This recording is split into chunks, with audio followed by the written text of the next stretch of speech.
Time season 4 standup for girls മലയാളത്തിലെ ആദ്യത്തെ standup comedy show. ശരിക്കും പറഞ്ഞാൽ നമ്മുടെ വാക്കുകൾക്ക് ഒരു പ്രത്യേക തരം ശക്തിയുണ്ട്. ഇറ്റ് ഈസ് ക്വൈറ്റ് പവർഫുൾ എന്ന് തന്നെ പറയാം. നമുക്ക് നമ്മുടെ വാക്കുകളിലൂടെ പലരെയും മോട്ടിവേറ്റ് ചെയ്യാം, അവർക്ക് വേണ്ട കോൺഫിഡൻസ് പകർന്നു കൊടുക്കാം, സാന്ത്വനിപ്പിക്കാം, അതിലേക്ക് ഉപരി നന്നായിട്ട് ചിരിപ്പിക്കാം, അതിലൂടെ അവരെ ഹാപ്പി ആക്കാം. അപ്പൊ നമ്മുടെ അമൃത ടിവിയുടെ പ്രിയപ്പെട്ട പ്രേക്ഷകരെ ഒരുപിടി നല്ല തമാശകൾ സമ്മാനിച്ചുകൊണ്ട് ഹാപ്പി ആക്കുവാൻ വേണ്ടിയിട്ട് once upon a time season 4 ഒരു പുതുമയാർന്ന എപ്പിസോഡ് സ്റ്റാർട്ട് ചെയ്യുകയാണ്. ഏവർക്കും സ്വാഗതം. ഇന്നത്തെ എപ്പിസോഡിലേക്ക് നമ്മുടെ പ്രിയപ്പെട്ട ജഡ്ജസിനെ സ്വാഗതം ചെയ്യുന്നു. രമേശേട്ടാ, വെൽക്കം. നമ്മുടെ പ്രിയപ്പെട്ട രചന നാരായണൻകുട്ടി. ഓക്കെ, നമ്മുടെ ഇന്നത്തെ എപ്പിസോഡിലെ കണ്ടസ്റ്റൻസിനെ വെൽക്കം ചെയ്യാം. Let's welcome our contestants.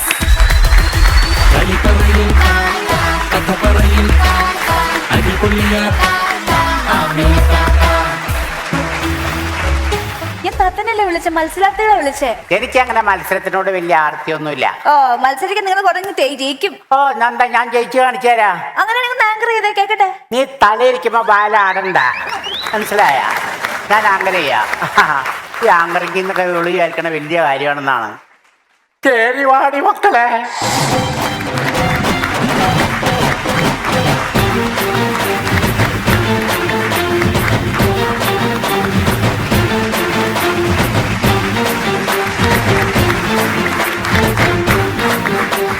ഇപ്പൊ മനസ്സിലായ? നിങ്ങളെപ്പോലുള്ളവർ മാത്രമല്ല, നമ്മളെ പോലുള്ളവരും ഈ പരിപാടിയിൽ പങ്കെടുക്കുന്നുണ്ട്. അവർക്കും കൂടി ഉള്ള പ്ലാറ്റ്ഫോമാണ് ഇത്.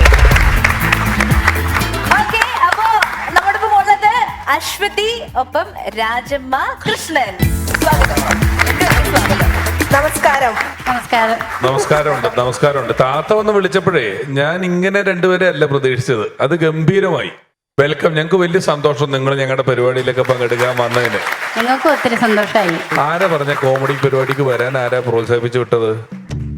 എന്നെ ഒരു ബാങ്ക് മാനേജറാണ്. ബാങ്ക് മാനേജർമാരൊക്കെ ഞങ്ങളുടെ പരിപാടിയുടെ പ്രൊമോഷൻ ഏറ്റെടുത്ത് നടത്തി തുടങ്ങിയോ? അത് ഭയങ്കര ഗംഭീരമല്ലോ. പേരെന്താ മാനേജറിന്റെ? ബാങ്ക് മാനേജർ മനീഷ് മണി സാറാണ്. മനീഷ് മണി എന്ന് പറയുന്ന ആള് ഇവിടെ വന്ന കണ്ടസ്റ്റന്റ് ആയിരുന്നു. ഇത് ചെയ്തിട്ടുണ്ട്, പെർഫോം ചെയ്തിട്ടുള്ള ആളാണ്. നല്ല ആർട്ടിസ്റ്റാണ്. എന്റെ സുഹൃത്തും കൂടെയാണ് മനീഷ് മണി. അവനാണ് പറഞ്ഞു വിട്ടത് അല്ലേ? ആ സാറാണ് എന്നെ ഇങ്ങോട്ട് പറഞ്ഞു വിട്ടത്. ചേച്ചിയുടെ വീട് എവിടെയാ? എന്റെ വീട് ചാലക്കുടിക്ക് അപ്പുറം ചായിപ്പൻകുഴി എന്ന് പറയും. ചായിപ്പൻകുഴി. എനിക്കൊരു പാട്ടിന്റെ ഗ്രൂപ്പ് ഉണ്ട്. അവിടുന്ന് ഹരിദാസ് എന്ന് പറഞ്ഞൊരു കുട്ടിയാണ് എനിക്കിത് അയച്ചു തന്നത്. അപ്പം ഇങ്ങനെ വന്നു. സ്ഥലം ആലുവ, ദേശം കുന്നുംപുറം. ചേച്ചിമാരെ, നമ്മുടെ ഡയാന 3 സിനിമാ കഥകൾ ചേർത്തിട്ട് ഒരു കഥ പറയും. അതിന്ന് നമ്മൾ കണ്ടുപിടിക്കണം ആ 3 സിനിമകൾ ഏതൊക്കെയാന്ന്. സിനിമയൊക്കെ കാണാനുള്ളവരാണോ രണ്ടുപേരും? അത്യാവശ്യം തന്നെ ഉള്ളൂ. അനാവശ്യത്തിനാരും സിനിമ കാണാറില്ലല്ലോ. അതുകൊണ്ടല്ല, കുറെ കാര്യങ്ങൾ ചെയ്യുന്നുണ്ട്. ഞാൻ വയലിൻ പഠിക്കുന്നുണ്ട്, പിന്നെ പാടാൻ പോകുന്നുണ്ട്. അപ്പൊ നമുക്ക് ഇതൊന്നും സിനിമ കാണാൻ പറ്റുന്നില്ല, സമയമില്ല. അപ്പൊ ആദ്യം ആരോടാ? രാജമ്മ ചേച്ചിയോട് ചോദിക്കാം. രാജമ്മ ചേച്ചി ഉത്തരം പറയണം. പറഞ്ഞില്ലെങ്കിൽ ആ ചോദ്യം അശ്വതി ചേച്ചിയിലേക്ക് പാസ് ചെയ്യും. ഓക്കെ. രാജമ്മ ചേച്ചി സിനിമയൊക്കെ കാണാറുണ്ടല്ലോ അല്ലേ? അപൂർവം. അപൂർവ രാഗം കണ്ട ആളാണ്. അതെ. അപ്പൊ ഈ റൗണ്ട് നടന്നു തന്നെ. ശരി, അപ്പൊ കഥ ശ്രദ്ധിച്ചു കേട്ടോളൂ. കൂടെയുള്ള പയ്യനെ 10 പാസ്സാക്കുക എന്നതാണ് അരിക്കച്ചവടക്കാരന്റെ ലക്ഷ്യം. അതിനുവേണ്ടി അയാൾ ട്യൂഷൻ മാസ്റ്ററെ ഏർപ്പാടാക്കി, പണ്ഡിറ്റ് ദീനദയാൽ. ട്യൂഷന്റെ ഗുണമാണോ എന്നറിയില്ല, മുത്ത് 10 പാസ്സായി. അച്ചുവിനത് വലിയ സന്തോഷമായി. അച്ചു ഓടി നടന്നു. അങ്ങനെ ഓടി നടന്ന് പോളിസി കൊടുക്കുന്ന അമ്മയോട് അച്ചു ചോദിച്ചു, സത്യം പറ, ആരാണ് എന്റെ അച്ഛൻ? ഞാൻ ഇതുവരെ ചോദിച്ചിട്ടില്ല, എന്താണ് നമ്മൾ തമ്മിലുള്ള ബന്ധം? അമ്മ പറഞ്ഞു, കടുക് പറ.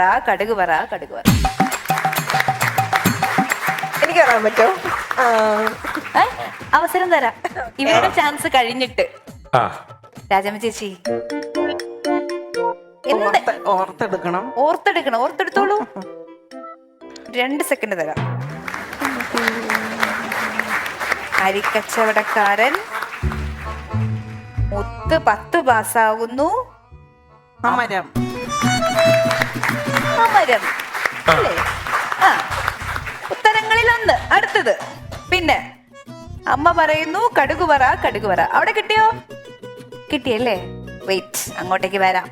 അമരം പറഞ്ഞു. ഇനി ബാക്കി രണ്ട് ചിത്രങ്ങള് ഇല്ല. പറ്റുമോ? ഇനി അടുത്ത ആൾക്ക് പാസ് ചെയ്യും. പാസ് ചെയ്യുന്നു. അശ്വതി ചേച്ചിക്ക് പറയൂ. ഒന്ന് അമരം, ഒന്ന് അച്ചുവിന്റെ അമ്മ. ആ, ഇനി ഒന്നുകൂടെ ഉണ്ട്. അരിക്കച്ചവടക്കാരൻ, നിങ്ങളുടെ നാട്ടുകാരൻ. അതാണ് ക്ലൂ. രാജമ്മ ചേച്ചിയുടെ നാട്ടുകാര്. അതെ, 10 പാസ്സാക്കാൻ നോക്കിയത്. രാജമ്മ ചേച്ചിയുടെ നാട്ടുകാരൻ. അതെ, 10 പാസ്സാക്കാൻ നോക്കിയ. ഇനി രണ്ടുപേരിൽ ആർക്ക് വേണേ പകരം 10 പാസ്സാക്കാൻ നോക്കി. ഇന്നച്ചന്റെ സിനിമയാണെന്ന് ഓർക്കുന്നുണ്ട്. 10 8ാം ക്ലാസ് ഉള്ളൂ. അല്ല, ഇന്നസെന്റിന്റെ ആണ് 10 8 അല്ല. ഇത് അയാൾക്ക് പത്മശ്രീ കിട്ടണമെന്ന് ഭയങ്കര ആഗ്രഹം ഉണ്ടായിരുന്നു. അതിനുവേണ്ടി മണി, ചാലക്കുടി മണിയാണോ എന്നൊരു സംശയമുണ്ട്. അല്ല അല്ല അല്ല അല്ല. പ്രാഞ്ചേട്ടൻ.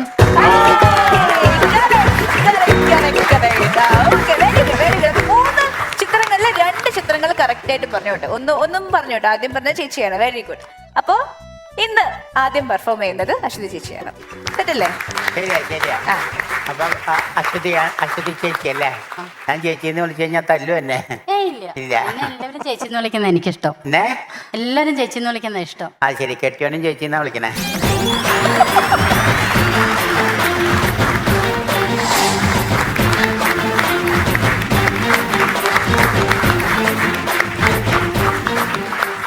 നമസ്കാരം, ഞാൻ അശ്വതി, ആലുവ ദേശം കുന്നംപുറത്ത് നിന്ന് വരുന്നു.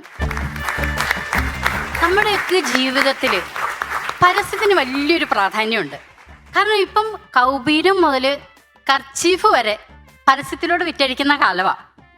അതിൻ്റെ കൂട്ടത്തിൽ എന്തെങ്കിലും ഒരു സാധനം ഫ്രീ ഉണ്ടോയെന്ന് പറഞ്ഞാലോ പറയുകയും വേണ്ട. സ്പൂണിൻ്റെ കൂടെ പാഷാണം ഫ്രീ എന്ന് പറഞ്ഞാൽ അപ്പം നമ്മളവിടെ ഓടിയെത്തും. കാരണം കിട്ടുന്ന പാഷാണാണെന്ന് ചിന്തിക്കില്ല, ഫ്രീ ഉണ്ടല്ലോ, അതാണ് നമ്മുടെ സന്തോഷം. അങ്ങനെ നമ്മളെല്ലാത്തിനും ഫ്രീ കാണുന്നതും ഈ പരസ്യത്തിലൂടെ മാത്രം വിറ്റഴിക്കുന്ന ഒരു കാലഘട്ടത്തിലൂടെയാണ് നമ്മൾ ജീവിക്കുന്നത്. ഇതുപോലെ തന്നെ നമ്മുടെ ജീവിതത്തിൽ ഒഴിച്ചുകൂടാൻ പറ്റാത്ത വേറൊരു കാര്യമുണ്ട്. എന്താണെന്നല്ലേ നിങ്ങളെല്ലാവരും ഇപ്പം ചിന്തിക്കുന്നത്? അതിനെ എക്സ്പീരിയൻസ് എന്ന് പറയും. ഇത് ഏറ്റവും കൂടുതൽ നമ്മളെ വലയ്ക്കുന്ന എപ്പോഴാന്ന് വെച്ച് കഴിഞ്ഞിട്ടുണ്ടെങ്കിൽ നമ്മളൊരു ജോലി അന്വേഷിച്ച് നടക്കുമ്പോഴാണ്. ഈ ജോലിയുടെ കാര്യം പറഞ്ഞപ്പോഴാട്ടോ ഞാൻ ഓർത്തത്. ഞാനും ഒരിക്കലും ഒരു ജോലി അന്വേഷിച്ച് നടന്നു. ഈ ജോലി അന്വേഷിച്ച് നടന്നു എന്ന് പറഞ്ഞു കഴിഞ്ഞിട്ടുണ്ടെങ്കിൽ ഇന്നത്തെ കാലം എന്ന് പറഞ്ഞു കഴിഞ്ഞാൽ മൊബൈലിൽ നോക്കി ഫുഡ് ഓർഡർ ചെയ്യുന്ന പട്ടിക്കുട്ടിയുള്ള കാലമാണ്. അപ്പോഴാണ് ഞാൻ ജോലി അന്വേഷിച്ച് നടക്കുന്നത്. അതാണെങ്കിലോ എൻ്റെ വിദ്യാഭ്യാസം എന്ന് പറഞ്ഞു കഴിഞ്ഞാൽ 10ാം ക്ലാസ് ആണ്. 10ാം ക്ലാസ് അത്ര കുറഞ്ഞ വിദ്യാഭ്യാസമൊന്നും അല്ല കേട്ടോ. MIക്ക് 2 അക്ഷരേ ഉള്ളൂ, PIക്ക് 2 അക്ഷരേ ഉള്ളൂ, MBAക്ക് 3 അക്ഷരേ ഉള്ളൂ. ഈ SSLC എന്ന് പറഞ്ഞു കഴിഞ്ഞാൽ അത് പാസ്സായാലും ഫെയിലായാലും 5 അക്ഷരമുണ്ട്. എങ്ങനെ? SSLC പാസ്സാണെങ്കിൽ P, ഫെയിലാണെങ്കിൽ F. അപ്പം എങ്ങനെ? 5 അക്ഷരമുള്ള വിദ്യാഭ്യാസമാണ് എനിക്കുള്ളത്. പിന്നെ വേറൊരു കാര്യം കൂടെ ഉണ്ട് കേട്ടോ. എനിക്ക് ഈ വിദ്യാഭ്യാസം കുറഞ്ഞു പോയെന്നുള്ള തോന്നലൊന്നുമില്ല. എന്താണെന്ന് വെച്ച് കഴിഞ്ഞിട്ടുണ്ടെങ്കിൽ നമ്മൾ 10ാം ക്ലാസ് വരെ പഠിക്കുന്ന അക്ഷരങ്ങൾ മാത്രമേ അതിൻ്റെ മുന്നോട്ട് പഠിക്കണുള്ളൂ. അതിനപ്പുറത്തേക്ക് ആരും ഒരു അക്ഷരം കണ്ടുപിടിച്ച കേട്ടെ എനിക്കറിയാൻ പാടില്ല കേട്ടോ. അത് കാരണം കൊണ്ട് ഈ പഠിക്കുമ്പോഴത്തേക്കിന് ഇത് വെച്ച് തന്നെ നമ്മൾ പഠിക്കുന്നത്. അതുപോലെ ഞാനൊരു ജോലി അന്വേഷിച്ച് ഇങ്ങനെ പോവുകയാണ്. മുട്ടുവിൻ തുറക്കപ്പെടുമെന്നാണല്ലോ. ഞാൻ മുട്ടിക്കൊണ്ടേയിരുന്നു, ആരും തുറന്നില്ല. അവസാനം എനിക്കും കിട്ടിയൊരു ജോലി കേട്ടോ. ഒരു പമ്പിൻ്റെ വാതിൽ എനിക്ക് വേണ്ടി തുറന്നു. ഇപ്പം നിങ്ങൾ ആലോചിക്കുന്നുണ്ടായിരിക്കും അല്ലേ, പമ്പിന് എവിടെ വാതിലെന്ന്? അതൊക്കെ ഉണ്ട്, എൻ്റെ പമ്പിന് വാതിലുണ്ടായിരുന്നു. അങ്ങനെ ഞാൻ ചെന്നു, പമ്പിലെത്തി. പിറ്റേന്ന് ഞാനുണ്ടല്ലോ ജോലിക്ക് പോവാണ്. പട്ടുസാരിയൊക്കെ കൊടുത്ത് മുല്ലപ്പൂവൊക്കെ വെച്ച് ടാറ്റയുടെ കമ്പനിയിലെ മാനേജറായിട്ട് ജോലി കിട്ടിയ പദവിയിലാണ് ഞാൻ പിറ്റേന്ന് ജോലിക്ക് പോയത്. കാരണം എനിക്ക് അത്ര സന്തോഷമായിരുന്നതേ. ഞാൻ അവിടെ ചെന്നു, മാനേജർ എനിക്ക് ജോലിയൊക്കെ പറഞ്ഞു തന്നു. കുറഞ്ഞ സമയം കൊണ്ട് ഞാൻ ആ ജോലിയൊക്കെ പഠിച്ചെടുത്ത്. ഒരു 2 മണിക്കൂർ കഴിഞ്ഞപ്പോഴത്തേന് ആ പമ്പ് എന്നെ ഒന്നും കാണാൻ പാടില്ലാത്തല്ലോ, പുരുഷാരം വന്നങ്ങ് നിറഞ്ഞ്. എന്താ കാര്യം? ഒരു പെണ്ണ് പെട്രോൾ അടിക്കാൻ നിൽക്കുകയാണ്, വരാതിരിക്കുവോ ആൾക്കാര്? ഞാൻ നോക്കുമ്പോഴത്തേക്കിനുണ്ടല്ലോ, പിന്നീട് ഞാൻ എന്താ അറിഞ്ഞെന്നറിയാമോ? വണ്ടി ഇല്ലാത്തവര് അടുത്ത വീട്ടിലെ വണ്ടി വരെ എടുത്തോണ്ടൊന്ന് പെട്രോൾ അടിച്ച് കൊടുത്തു എന്നാണ് ഞാൻ കേട്ടത്. വൈകുന്നേരം ആയപ്പോഴത്തേക്കും നല്ല സെയിലുണ്ടായിരുന്നു പമ്പില്. മാനേജറുടെ മനസ്സിലൊരു ലഡു പൊട്ടി. മാനേജർ പിറ്റേന്ന് തന്നെ എവിടുന്നോ 2 പെണ്ണുങ്ങളും കൂടെ തപ്പിക്കൊണ്ട് വന്നു. എനിക്ക് സന്തോഷമായി, കാരണം ഒറ്റയ്ക്ക് നിൽക്കണ്ടല്ലോ, 2 പേരും കൂടെ ആയല്ലോ. ഞങ്ങൾ അങ്ങനെ നിൽക്കുമ്പോൾ ഒരു ദിവസം ഒരു ചേട്ടൻ രാവിലെ വന്നു പെട്രോൾ അടിക്കാൻ. ഈ ചേട്ടനെ എൻ്റെ ഈ മുഖത്ത് നോക്കിയിട്ട് എന്നോട് പറയുക, സുന്ദരിയായിരിക്കുന്നെന്ന്. ഞാൻ പറയട്ടെ, എൻ്റെ ഈ പ്രായത്തിനിടയ്ക്ക് അന്ന് തൊട്ട് ഇന്ന് വരെ എനിക്ക് ആദ്യമായിട്ട് ആത്മാർത്ഥമായിട്ട് ഒരാളെ കെട്ടിപ്പിടിക്കണമെന്ന് തോന്നിയത് അങ്ങേരെയാ. പക്ഷെ ഞാൻ ചെയ്തില്ല. എന്താ കാരണം? ഞാൻ ഈ ചേട്ടനെ ഒരു പ്രാവശ്യം കെട്ടിപ്പിടിച്ചു കഴിഞ്ഞാൽ ബാക്കി നിൽക്കുന്ന 100-150 ചേട്ടന്മാരെ എന്നെ കെട്ടിപ്പിടിക്കും. അവസാനം മാനേജർ എന്നോട് പെട്ടിയും കിടക്കെ എടുത്തോളാൻ പറയും. അതുകൊണ്ട് ഞാൻ എന്ത് ചെയ്ത് അവിടെ നിന്നു. ഇങ്ങനെ ഞങ്ങൾ കുറേ കാലം അങ്ങ് തുടർന്ന് പോകുമ്പോൾ ഞങ്ങളുടെ ആ പമ്പിൽ ഡീസൽ അടിക്കാൻ എന്നും ഒരു പ്രൈവറ്റ് ബസ് വരുമായിരുന്നു. അതിനകത്തെ എനിക്കിപ്പോഴും അത് ഓർക്കുമ്പോൾ അങ്ങ് നാണം വരിക. അതിനകത്തെ ആ ഡ്രൈവർ ഉണ്ടല്ലോ, എന്തോരു സ്നേഹമാണെന്നറിയാവോ. അവളോടൊക്കെ അങ്ങോട്ട് സംസാരിക്കുന്നത് കേട്ട് കഴിഞ്ഞാൽ നമുക്ക് ഒന്നും പറയണ്ട, നിർത്താൻ തോന്നൂല, അത് പറഞ്ഞാൽ മതി.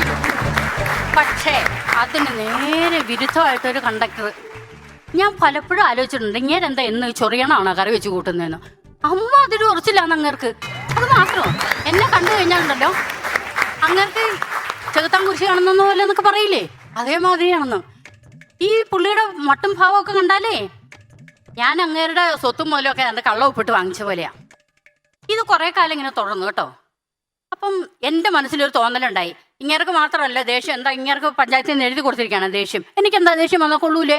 ഞാൻ തന്നെ എൻ്റെ വീട്ടിൽ ചെന്ന് എൻ്റെ വലിയേട്ടനോട് പറഞ്ഞു, നമുക്ക് അങ്ങേർക്കൊരു പണി കൊടുക്കണം. വലിയേട്ടൻ പറഞ്ഞു, അതൊക്കെ ശരിയാവുമോ? ഞാൻ ഒറ്റക്കാലം നിന്നു. ഞാൻ എൻ്റെ വീട്ടിലെ ഇളയ പെണ്ണാണ്, ഒറ്റ പെണ്ണേ ഉള്ളൂ. പക്ഷെ എൻ്റെ വലിയേട്ടൻ ആദ്യം ഒന്ന് മടിച്ചെങ്കിലും ഉണ്ടല്ലോ എന്നോട് പറഞ്ഞു. അതിൻ്റെ രസം എന്താണെന്ന് വെച്ച് കഴിഞ്ഞാൽ ഇങ്ങേർക്ക് കൊടുക്കാനുള്ള പണിയും ഞാൻ പറഞ്ഞു കൊടുത്തു. അപ്പോൾ വലിയേട്ടൻ പറഞ്ഞു, മോളെ ഇത് കാശിലുള്ള കാര്യമാണ്, അവസാനം ഇത് നിനക്ക് പണിയാവരുതെന്ന് പറഞ്ഞു. ഞാൻ സമ്മതിച്ചില്ല, ഒറ്റക്കാലം നിന്നു. പെണ്ണൊരുമട്ട ബ്രഹ്മനും തടുക്കില്ലെന്നാണല്ലോ. അവസാനം ഞങ്ങൾ അങ്ങേർക്ക് ഒരു പണി കൊടുക്കുക തന്നെ ചെയ്തു.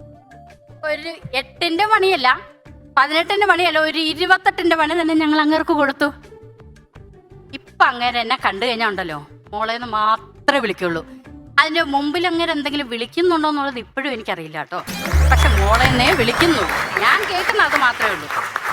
അപ്പം നിങ്ങൾ ഈ ഇരിക്കുന്ന എല്ലാവർക്കും ഒരു സംശയം ഉണ്ടാവും അല്ലേ, ഞാൻ എന്തായിരിക്കും ആ പണി അങ്ങേർക്ക് കൊടുത്തിട്ടുണ്ടാവാന്ന്. ഞാൻ അങ്ങേരങ്ങ് കല്യാണം കഴിച്ചു. അപ്പൊ ഈ പുള്ളി എന്നെ മോളേന്ന് വിളിക്കണ്ടേ? വിളിച്ചില്ലെങ്കിലേ ഞം ഞം ഗോവിന്ദ.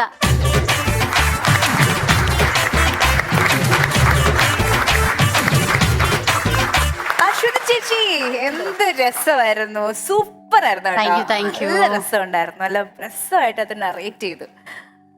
പിന്നെ ആക്ടിങ് സ്കിൽസ് ഒക്കെ ഉണ്ടല്ലോ, മുഖത്തിങ്ങനെ ഒരു 3-4 ഷോർട്ട് ഫിലിമും ചെയ്തിട്ടുണ്ട്, പിന്നെ ഡബ് ചെയ്തിട്ടുണ്ട്.